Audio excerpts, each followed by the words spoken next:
only till college, and a time when they can actually get served a beer. Mike Ski.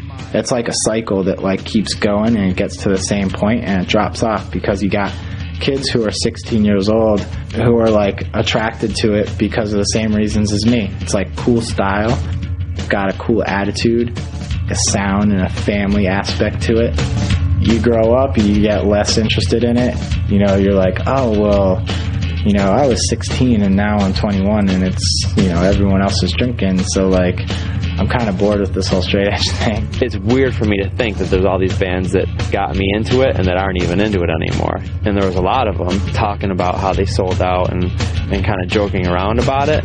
I'm Dennis, and I'm the drummer for Earth Crisis. I think a lot of the bands in the late 80s didn't take it as seriously as bands now do. We're very sincere and very strict about our commitment.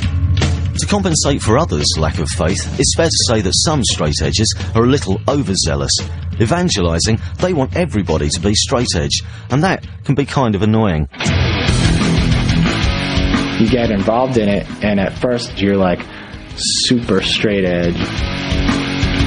You want everyone to know you wear X's on your hands, you wear straight edge shirts, you go to shows and you talk trash and you make everybody know what straight edge is, to the point where you make an ass out of yourself. Straight edge in your face! Straight edge in your face! I'll admit, when I was like 16 years old, I was more of a jerk about being straight edge, just like a lot of younger kids are. You know, go to parties and tip over people's beers or break people's cigarettes and stuff like that. It was pretty ridiculous. That's where you get a lot of the attitude of people who hate straight edge kids, because a lot of the straight edge kids are like 5 years younger than them, telling them what to do. Everybody does it, why shouldn't I? 'Cause it's sick! Today's generation of bands have fought hard to overcome the negativity that has stained their scene. However, the straight edge dogma has made it an easy target for everyone from beer-swilling jocks to the American media. Ian Mackay. Ironically, the first movements I think can really be credited to song straight edge were really the bent edge movement, because people started to call themselves bent edge because they didn't want to be confused with kids who are straight. They thought it was stupid, so they said, well, we're bent edge or round edge or curved edge. I mean, I went around the country with people in every town who were so outraged. When you're out there saying we're straight edge, we're vegan, we think we're right, people will challenge you every day. In Germany, we got beer thrown on us. You know, I smell my hands, I smell my shirt, I realize it's beer. You can throw anything at me, but beer? If you come up to me and you spit on my lifestyle for no apparent reason, I'm there to fight about it. People don't want to talk about it. People just want to beat them up. Those pussy straight edge kids, I'm the guy who shut them up.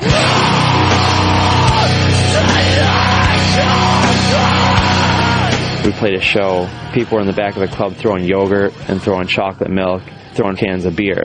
It's obviously dissing us. Mostly they were hitting the kids in the front row that were trying to sing along and have a good time. And then a kid ran across the stage in a fur coat, and the crowd started to like beat this kid up.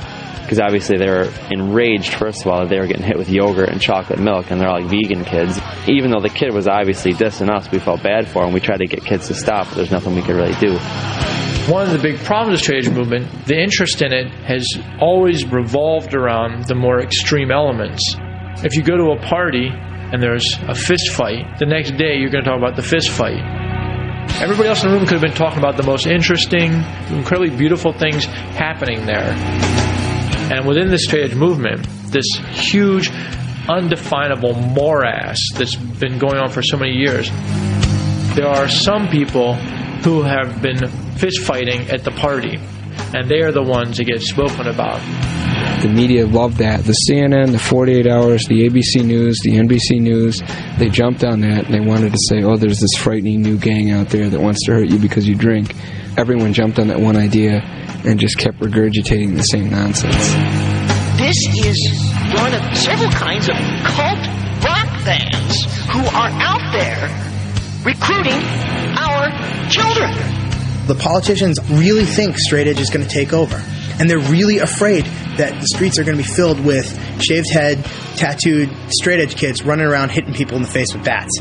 Now, it's not going to happen, because as long as Budweiser is allowed to spend $80 million or whatever number it is on advertising to colleges and every sporting event in the country, there's never going to be an explosion of straight edge population.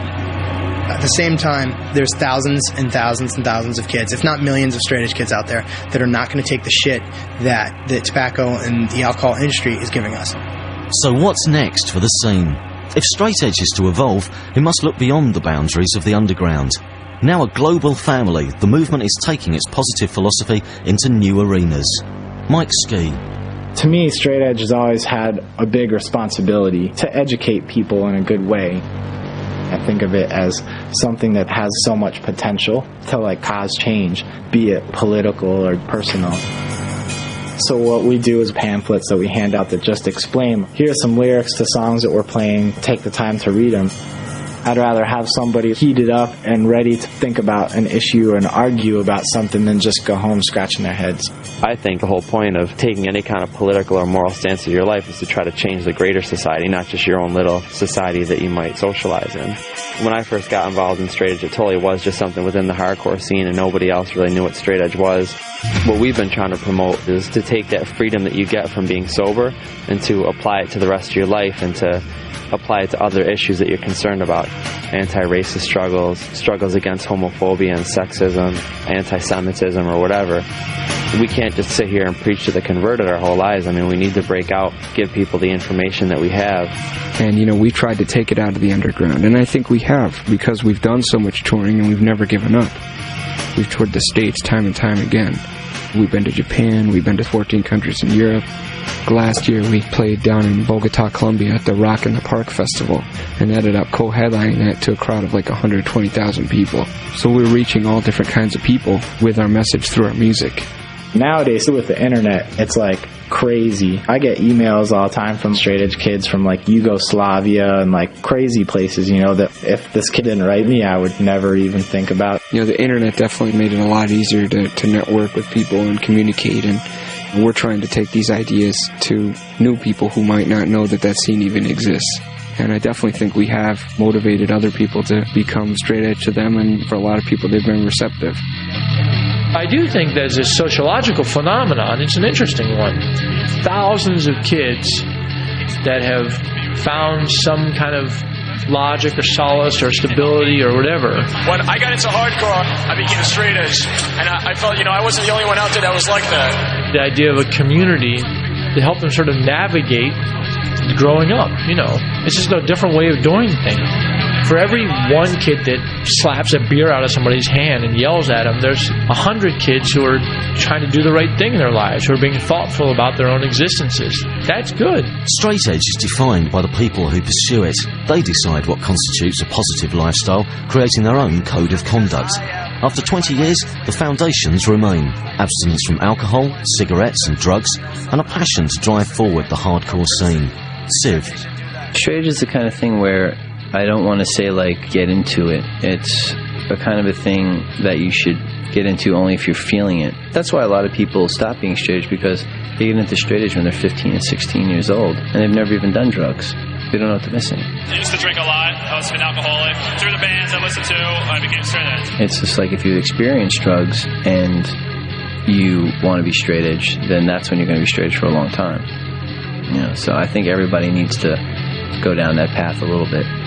You know what you're talking about before you start waving, flags around and things and championing causes.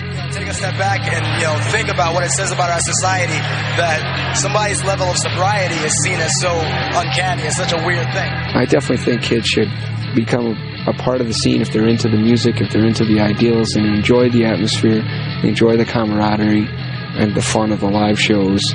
But wait until they're a little older and they really know exactly who they are as people before they make that commitment, before they put that X on their hand and make that promise to themselves and, the people that are around them.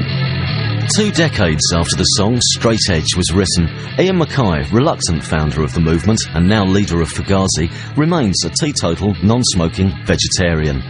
Having never taken on the label of Straight Edge himself, he's pleasantly bemused that his lyrics should still resonate with people today. I stand behind all the lyrics I ever wrote. It was never a joke for me.